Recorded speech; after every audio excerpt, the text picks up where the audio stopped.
एक सड़क पर वंश और वनिष्का दोनों एक साथ चल रहे थे। वंश वनिष्का को देखकर गाना गाते हुए बोलता है, तेरा हंसना भी जन्नत है, तेरी तमीज जन्नत है, तेरा लड़ना भी जन्नत है, तेरी हर चीज जन्नत है। ओहो, क्या बात है।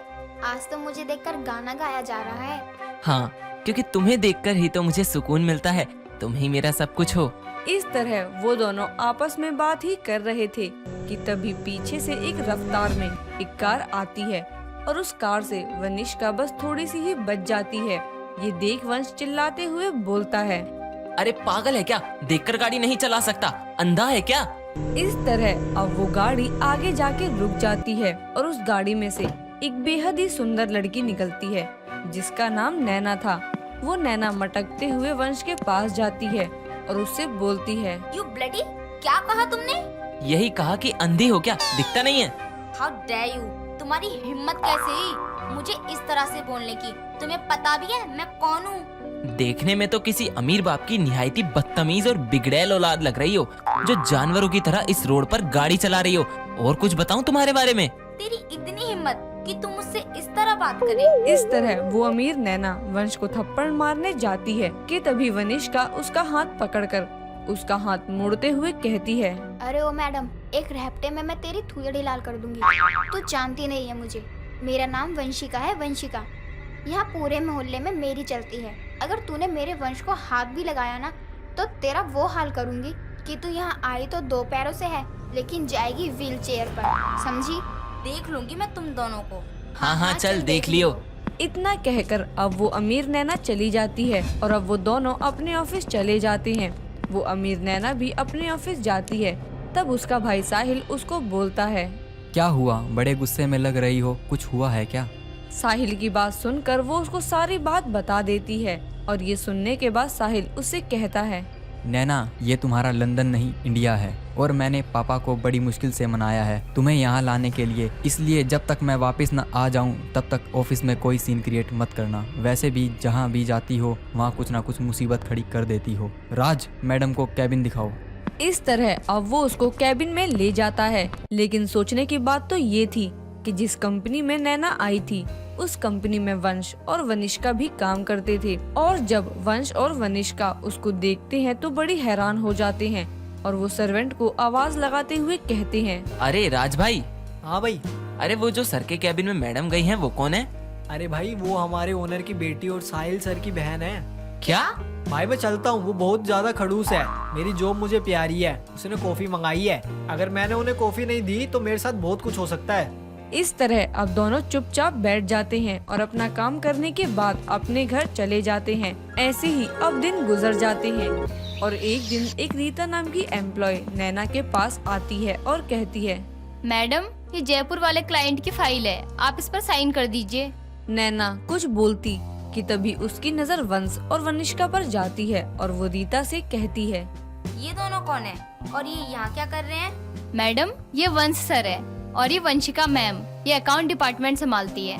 अच्छा ठीक है, तुम इस फाइल को यहीं रख दो। इस तरह अब वो फाइल रखकर चली जाती है और अब नैना मुस्कुराती है। ऐसे ही कुछ दिन और बीत जाते हैं और एक दिन नैना अपने कैबिन में बैठकर वंश और वनिष्का को परेशान करने की सोच रही थी कि तभी उसकी नजर अकाउंट फाइल पर पड़ती है और उसको देखकर नैना खुद से कहती है, बस बहुत ही आराम से काम कर लिया तुम दोनों ने। अब तुम्हें यहाँ से निकलवाने का काम मैं करूँगी। इस तरह अब नैना अकाउंट फाइल को अपने हाथ में उठाती है और उसको बीच से फाड़ देती है, जिसके बाद वो उस फाइल को डस्टबिन में डाल देती है और थोड़ी देर बाद अपने कैबिन से बाहर आती है और वनिष्का को बोलती है, वंशिका, तुम मुझे अकाउंट्स फाइल देने वाली थी, वो फाइल कहाँ है? हाँ मैडम, वो फाइल मैंने कल घर जाने से पहले आपकी टेबल पर रख दी थी। वो फाइल वहाँ नहीं है। मैडम, मैंने फाइल वहीं रखी थी, मैं एक बार वहाँ चेक कर लेती हूँ। तुम क्या कहना चाहती हो कि मैं झूठ बोल रही हूँ? तुम्हें पता भी है कि वो कितनी इम्पोर्टेंट थी। अगर इसी तरह से चलता रहा ना तो याद रखना, मुझे तुम्हें निकालने में ज्यादा समय नहीं लगेगा। इस तरह अब नैना वहाँ से चली जाती है और सबके सामने अपनी इंसल्ट देखकर वनिष्का रोने लगती है और अब ऐसे ही दिन गुजरने लगते हैं। एक दिन नैना अपने कैबिन में बैठी होती है कि तभी दरवाजे को नॉक करते हुए वंश कैबिन में आता है और नैना से कहता है, मैडम आपने मुझे बुलाया? वैसे मैंने वंशिका को बुलाया था, लेकिन अब जब तुम आ ही गए हो तो तुमसे ही कुछ बात कर लेते हैं। तुम्हें पता है, जब से तुमने मेरी बेइज्जती की है तब से मेरी रात की नींद उड़ गई है, और जब तक मैं अपना बदला तुम दोनों से नहीं ले लेती तब तक मैं सुकून की नींद नहीं सोऊंगी। मुझे अपने दुश्मनों से बदला लेना आता है। मैंने उसकी बेइज्जती की, अब बारी है उसको यहाँ से निकालने की। इस तरह अब नैना अपने दोनों हाथों को वंश के कंधों पर रखती है और उसको अपनी बाहों में लेकर कहती है, वंश, अगर तुम चाहो तो मैं उसको छोड़ सकती हूँ, उसकी नौकरी कहीं भी नहीं जाएगी। वो उसके करीब थी कि तभी वहाँ पर वनिष्का आ जाती है और वंश और नैना को ऐसे साथ में देखकर शॉक हो जाती है और धीरे से बोलती है, मैडम, आपने बुलाया था? Vanshika, I am busy right now, इसलिए तुम बाद में आना। Okay ma'am. इस तरह वहाँ से चली जाती है। ये देख वंश अपनी मैडम का हाथ अपने कंधे से हटाता है और कहता है, हाथ हटाओ मैडम, मुझे वंशिका के पास जाने दो। वंशिका, वंशिका ऐसा कुछ नहीं है। अरे जब प्यार ही नहीं करते थे तुम मुझसे तो ये नाटक क्यों किया तुमने? पर वंशिका ऐसा कुछ भी नहीं है। तुम उस लड़की की बाहों में थे और तुम कह रहे हो कि ऐसा कुछ नहीं है। I hate you. वनिष्का वहाँ से रोते हुए चली जाती है और अगले दिन जब नैना ऑफिस में आती है तब वंश नैना से कहता है, मैडम वो मैंने आपके व्हाट्सएप पर कुछ दिया है, एक बार आप चेक कीजिए। उसकी बात पर नैना अपना फोन अपनी पॉकेट से निकालती है और उसके फोन में वो एक वीडियो देखती है। नैना और वंश एक साथ खड़े थे और वंश हाथ जोड़कर नैना से कहता है, मैडम वंशिका को लग रहा है कि आपके और मेरे बीच में कुछ चल रहा है, इसीलिए आप एक बार वंशिका से कह दीजिए कि आपके और मेरे बीच में कुछ भी नहीं है। क्यों? मैं ऐसा क्यों कहूँ? मैडम अगर आप बोल देंगी तो मेरा रिश्ता बच जाएगा। मैं यही तो चाहती थी कि तुम दोनों का ब्रेकअप हो जाए, और इसीलिए मैंने वंशिका की फाइल फाड़ दी, उसके बाद उसकी बेइज्जती की। अब बारी है उसको इस ऑफिस से निकालने की। अगर तुम ऐसा कुछ नहीं चाहते हो तो मैं तुम्हारी बात मान लेती हूँ, लेकिन उसके लिए तुम दोनों को पूरे ऑफिस के सामने मेरे पैरों में गिरकर माफी मांगनी होगी। उस दिन के लिए, उसके बाद मैं सब एक्सेप्ट कर लूंगी। हाँ। इस तरह अब नैना वहाँ से चली जाती है और वंश भी अपने फोन को उठाता है और कैमरा बंद कर देता है। ये देख नैना गुस्से में बोलती है, ये क्या है? ये आपका और मेरा वीडियो है मैम, और शायद ये वीडियो ऑफिस के सभी एम्प्लॉय तक पहुंच भी गया होगा। मैं तुम्हें छोड़ूंगी नहीं, समझे तुम? आप अमीर हैं और इस ऑफिस के ओनर की बेटी हैं, तो क्या आप कुछ भी करेंगी? लेकिन मैम ये वीडियो आपके पापा यानी इस ऑफिस के ओनर और आपके भाई यानी साहिल सर के पास पहुंच ही गई होगी। नैना कुछ कह पाती कि तभी वहाँ पर साहिल और नैना का अमीर बाप आ जाता है और अपनी बेटी की ऐसी हरकत देखकर वो नैना से कहता है, नैना, तुम अपनी अमीरी की घमंड में इतना नीचे गिर सकती हो, मैंने कभी सोचा भी नहीं था। हाँ पिताजी, अगर मुझे पता होता कि ये इतनी बदतमीज होगी तो मैं इसको कभी इंडिया नहीं बुलाता। नैना, अब तुम यहाँ नहीं रहोगी। नैना कुछ नहीं बोलती और अपने ही घमंड में वहाँ से चली जाती है। और इस तरह अब साहिल और साहिल का पिता वंश और वनिष्का से कहता है, वंश, उसकी तरफ से मैं माफी मांगता हूँ, मुझे माफ कर दो। हाँ बच्चों, हमें माफ कर दो। वंश और वनिष्का अब उन दोनों को माफ कर देते हैं और एक बार फिर एक साथ मिलकर काम करने लगते हैं। निशा को अतरंगी कपड़े पहनने का बहुत शौक था और इसी से निशा की सास उमा काफी परेशान हो जाती थी। एक बार निशा अखबार के कपड़े पहनकर अपने कमरे से बाहर आती है और ये देखकर उमा के गुस्से का पारा चढ़ जाता है और वो निशा को सुनाते हुए कहती है, बहू ये क्या है? तुझे एक ही बात और कितनी बार समझाऊं मैं? ये सब मत पहना कर, मोहल्ले के लोग मेरा मजाक बनाते हैं। और तेरे कपड़ों में क्या आग लग गई है जो तूने अखबार का सत्यानाश कर दिया? माँ जी, आजकल ऐसे ही अतरंगी कपड़े ही ट्रेंड में आते हैं। अब देखना, मैं इसकी वीडियो डालूंगी ऑनलाइन और लोग देखेंगे, फिर मुझे देखकर बाकी लोग भी ऐसे ही पहनेंगे। खुद के पास तो दिमाग है नहीं, तो ये समझ रही है कि पूरी दुनिया में किसी के पास दिमाग ही नहीं है। अरे लोग तुझे देखकर ये पहनेंगे, लोगों में दिमाग है जो तेरे पास नहीं है। माँ जी, लोगों में दिमाग तो है लेकिन उसका कोई यूज नहीं करता। आजकल सब लोग ट्रेंड को ही फॉलो करते हैं। अब मुझे ही देख लो, पूरा मोहल्ला मुझे जानता है, जबकि आप यहाँ इस मोहल्ले में कितने सालों से रह रही हैं, फिर भी आपको कोई इतना नहीं जानता है और सब आपको निशा की सास के नाम से जानते हैं। हाँ, पहले मेरी मोहल्ले में बहुत इज्जत थी, लेकिन अब वो इज्जत रही ही नहीं। तूने पूरे मोहल्ले में मुझे शक्ल दिखाने लायक नहीं छोड़ा है। जो भी देखा है जो भी देखता है बस यही कहता है कि निशा की सास जा रही है। वही निशा जिसके पास कपड़े नहीं है और वो अतरंगी कुछ पहनती है। माँ जी, आप बूढ़ी हो गई हो, तभी तो आपका स्टाइल समझ नहीं आता। मैं तो कहती हूँ आप भी मेरी तरह ही कुछ यूनिक करो। पूरे मोहल्ले में ये सास बहू की जोड़ी हिट हो जाएगी। माफ कर तू मुझे। अरे चप्पल नहीं खाने मुझे इस उम्र में लोगों से। इस उम्र में लोग पूजा पाठ में ध्यान लगाते हैं और एक तू है कि ये सब कर रही है। देख, मैं तुझे कह रही हूँ, अभी समय है, सुधर जा। माँ जी, मैं तो बिगड़ी हुई नहीं हूँ, आपको किसी ने गलत बताया है। अरे मुझसे ज्यादा सुधरा हुआ तो कोई भी नहीं है, आपका बेटा भी नहीं। फिर भी पता नहीं क्यों आप मुझे ही सुधरने को कहती रहती हो। हाँ, मेरे बेटे को कुछ पता नहीं है, वो यहाँ रहता ही नहीं है, कमाने के लिए गया हुआ है ना। इसी बात का फायदा उठाकर उसकी नाक कटवा रही है तू। मत कर बहू ऐसे, अच्छा नहीं लगता है। वही तो पूछ रही हूँ मैं माँ जी, क्या अच्छा नहीं लगता है? ये वाली ड्रेस देखो कितनी अच्छी और यूनिक है। पूरे मोहल्ले में कभी किसी ने ऐसी ड्रेस पहने हुए देखा है क्या आपने? किसी के दिमाग में भी नहीं आया होगा ये आइडिया जो मैंने कर दिया। आपको तो खुश होना चाहिए, ऐसी बहू मिली है आपको। मेरे तो भाग ही फूट गए, ऐसी बहू जो मिली है। देख बहू, मैं तुझे प्यार से समझा रही हूँ, तुझे कपड़ों की कोई कमी तो है नहीं, और मैं ऐसी भी सास नहीं हूँ जो अपनी बहू को दबा कर रखूं और बस साड़ी पहनने को ही कहूँ आधे गज के घूंघट के साथ। मैं तो कहती हूँ तुझे जो पहनना है पहन, लेकिन कपड़े पहन। अखबार, चप्पल, कलछल मत पहना कर। अपने नहीं तो हमारे बारे में ही सोच लिया कर थोड़ा। माँ जी, बात तो आपको समझनी चाहिए ना। अरे मैं एक लड़की हूँ और मुझे अलग अलग तरह की चीजें ट्राई करना बहुत अच्छा लगता है, लेकिन समझ नहीं आता कि आपको क्या परेशानी है। तुझे तो समझाना ही बेकार है, तुझे करनी वही है जो तुझे ठीक लगेगा। मैं भी क्या भैंस के आगे बीन बजा रही हूँ, जो पहनना है पहन और मेरा खून मत जला। उमा अपनी बहू को समझाती तो बहुत है, लेकिन निशा हर बार अपनी सास की बात को मानने से मना कर देती है और वही करती है जो उसे अच्छा लगे। ऐसे ही कई बार निशा अतरंगी कपड़े पहनती और उमा को बेइज्जती महसूस करनी पड़ती थी। दिन निकल रहे थे, लेकिन निशा की इस आदत में सुधार बिल्कुल भी नहीं आ रहा था। कुछ दिनों बाद उमा की पड़ोसन रेखा और सरिता उसके घर आते हैं, तो वो तीनों बात करने लगते हैं। वैसे उमा, तेरी बहू को तो मानना पड़ेगा, उसके कपड़े तो अब मोहल्ले के बाहर भी फेमस हैं। तेरी बहू ने तो हमारे मोहल्ले को ऊंचा ही कर दिया है, अब हर कोई हमारे मोहल्ले को ही जानता है।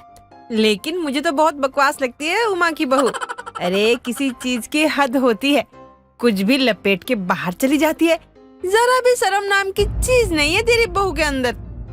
मैं तो समझा कर थक चुकी हूँ, लेकिन ये है कि कुछ समझती ही नहीं है, बस अपनी ही करती है। मुझे तो कोई बुराई नहीं लगती है जो तेरी बहू करती है, इनफैक्ट अच्छा ही है। हर किसी को कुछ ना कुछ बदलते रहना चाहिए। कम से कम उमा की बहू कुछ तो कर रही है ना। वैसे मैंने एक बार फोन में देखा था, एक लड़की को प्याज का लहंगा पहना हुआ था, तो मैंने मन ही मन सोचा कि कहीं ये उमा की बहू ये वीडियो ना देख ले। उमा की बहू को कोई वीडियो देखने की जरूरत नहीं है, वो खुद ही कुछ अच्छा सा बना देगी। मैं नहीं मानती। अरे प्याज का लहंगा हर किसी के बस की बात थोड़ी है। मैं जानती हूँ कि उमा की बहू अलग अलग कुछ पहनती है, लेकिन प्याज का लहंगा थोड़ी पहन पाएगी वो। क्यों नहीं पहन पाएगी? उसके लिए प्याज का लहंगा कोई बड़ी बात है क्या? रेखा और सरिता दोनों एक दूसरे से बहस करने लग जाती हैं। उन दोनों की आवाज सुनकर निशा भी वहाँ आ जाती है और दोनों से कहती है, क्या हुआ, आप दोनों इतना झगड़ा क्यों कर रहे हो? अंदर तक आप दोनों की आवाजें आ रही हैं। निशा बहू, तू प्याज का लहंगा बना सकती है ना? ये इसके बस की बात नहीं है। मैं मान ही नहीं सकती कि ये प्याज का लहंगा बनाकर पहन ले। तू बहू को बोलने दे, खुद ही बोले जा रही है। बहू तू बता। वैसे आइडिया तो अच्छा दिया है, मैंने कभी कोई खाने की चीज के कपड़े नहीं बनाए। चलो अब इसी बात पर मैं अब प्याज का लहंगा बनाकर और पहनकर दिखाऊंगी। तुम दोनों यहाँ मेरी बहू को बताने आए थे कि कौन कौन सा लहंगा मेरी बहू पहन सकती है। बहू, तू इन सब की बातों पर ध्यान मत दे, और कोई जरूरत नहीं है प्याज व्याज का लहंगा पहनने की।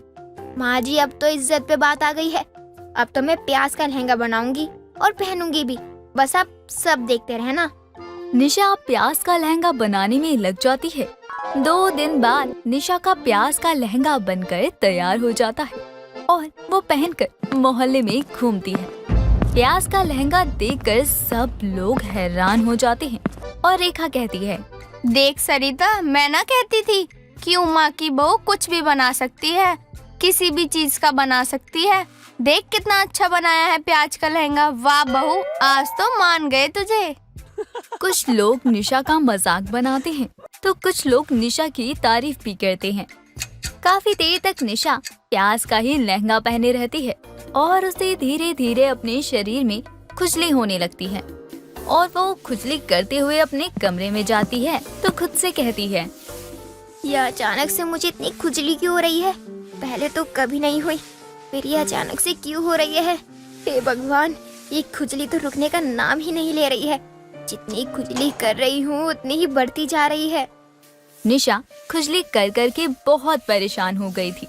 काफी देर हो जाती है लेकिन अब तक निशा की खुजली नहीं रुकी थी तो वो अपनी सास के पास जाती है और अपनी सास से कहती है, माँ जी देखिए ना, पता नहीं मुझे क्यों इतनी ज्यादा खुजली हो रही है, बिल्कुल रुक ही नहीं रही है।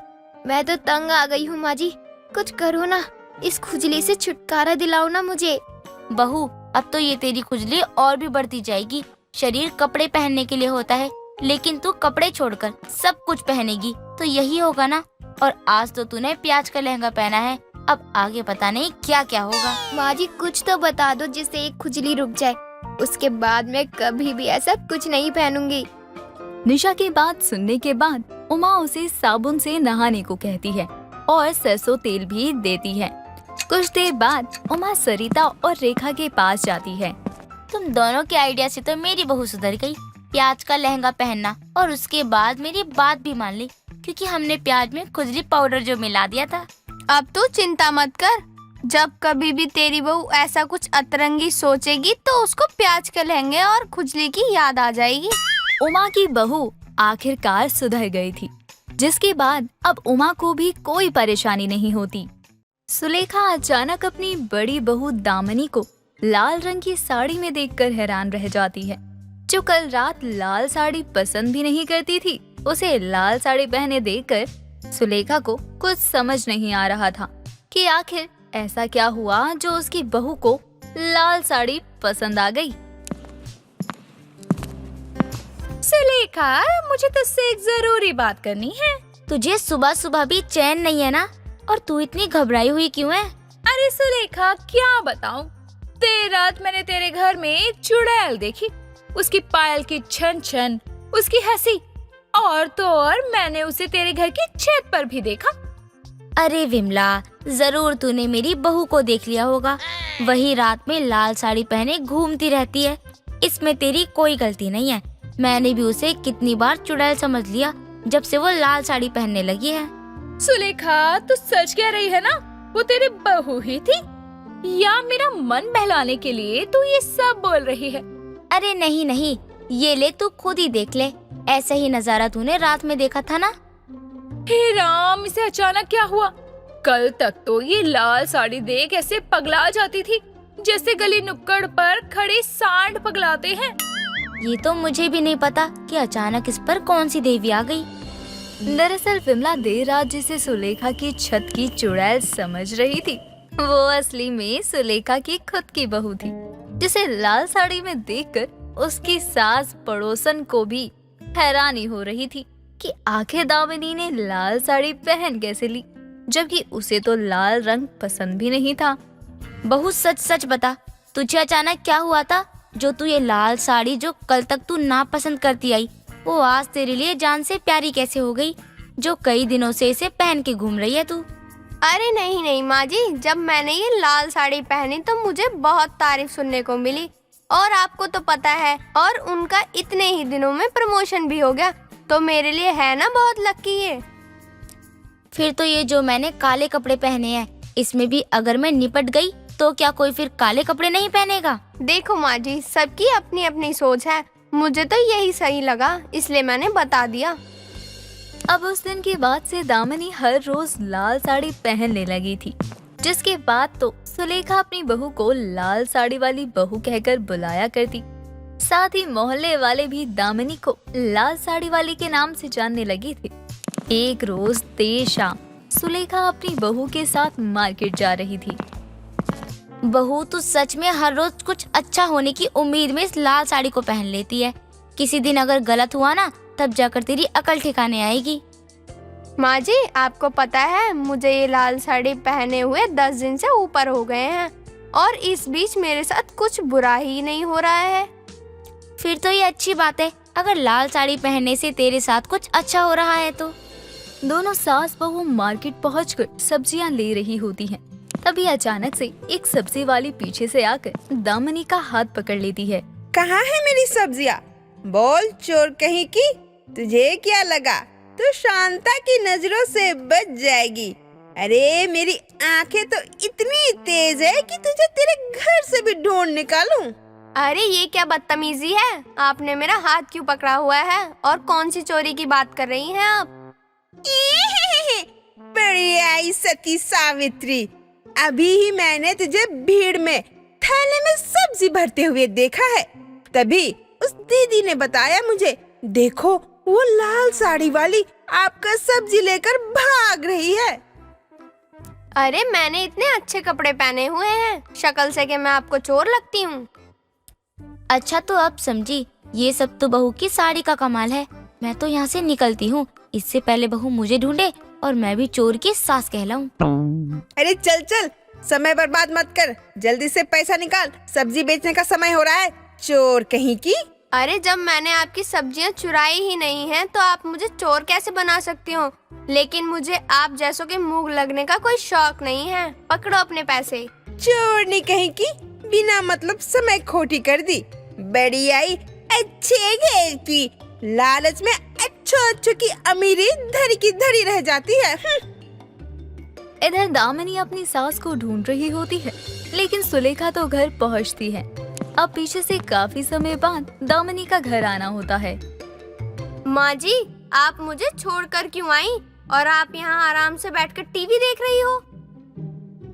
अरे बहू तू आ गई, मैं तो बहुत डर गई थी। कहाँ रह गई थी तू? मैंने तुझे पूरे बाजार में ढूंढ लिया, लेकिन तू मुझे कहीं नहीं मिली। कहीं तेरे पीछे सांड तो नहीं पड़ गया था?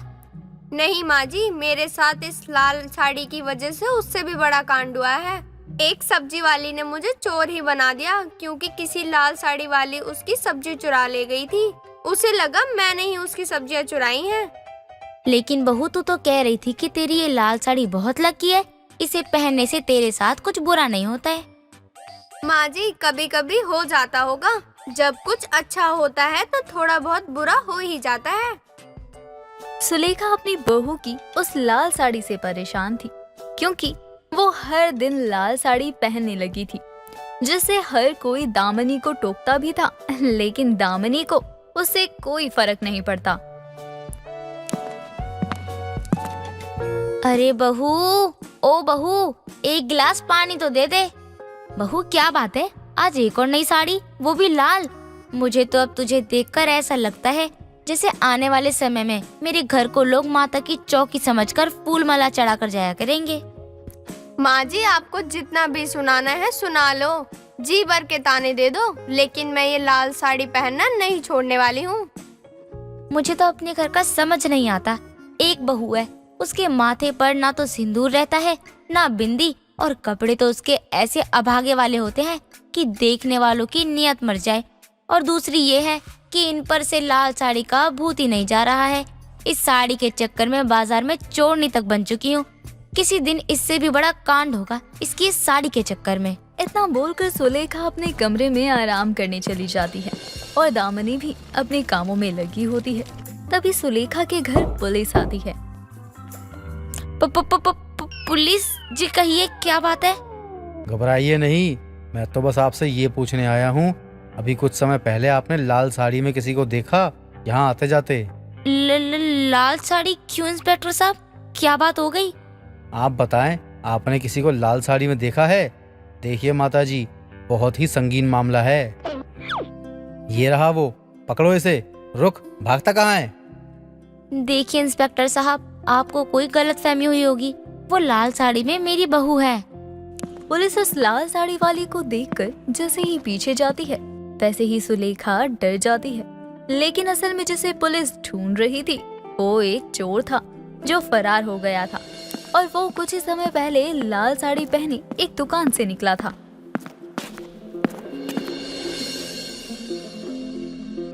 छोड़ दे अम्मा को, वरना मैं तुझे गोली मार दूंगा।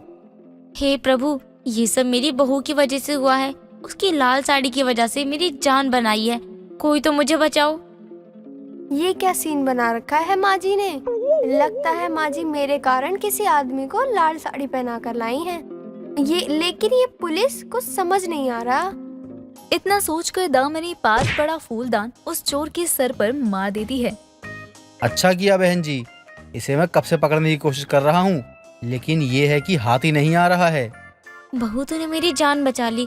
आज तो ये तेरी लाल साड़ी मेरी जान लेकर ही मानती। अब सुलेखा सरला को सारी बात बताती है। इधर पुलिस चोर को ले जा चुकी होती है और दामिनी ये सब सुनकर लाल साड़ी ना पहनने का प्रण ले लेती है। माँ जी, अब मुझे भी लगता है इस साड़ी का ग्रह उल्टा चल रहा है। बस मैं अब इस साड़ी को नहीं पहनूंगी। हाँ बहू, बहुत मेहरबानी। आज तो इसकी लाल साड़ी ने मुझे यमराज के पास ही पहुंचा दिया था। मुझे तो आसपास यमराज जी की भैंसें ही नजर आ रही थी। हे प्रभु, तेरा लाख लाख शुक्र है जो आपने मेरी जान बख्श दी। इस घटना के बाद दामिनी फिर कभी लाल साड़ी को छूती भी नहीं।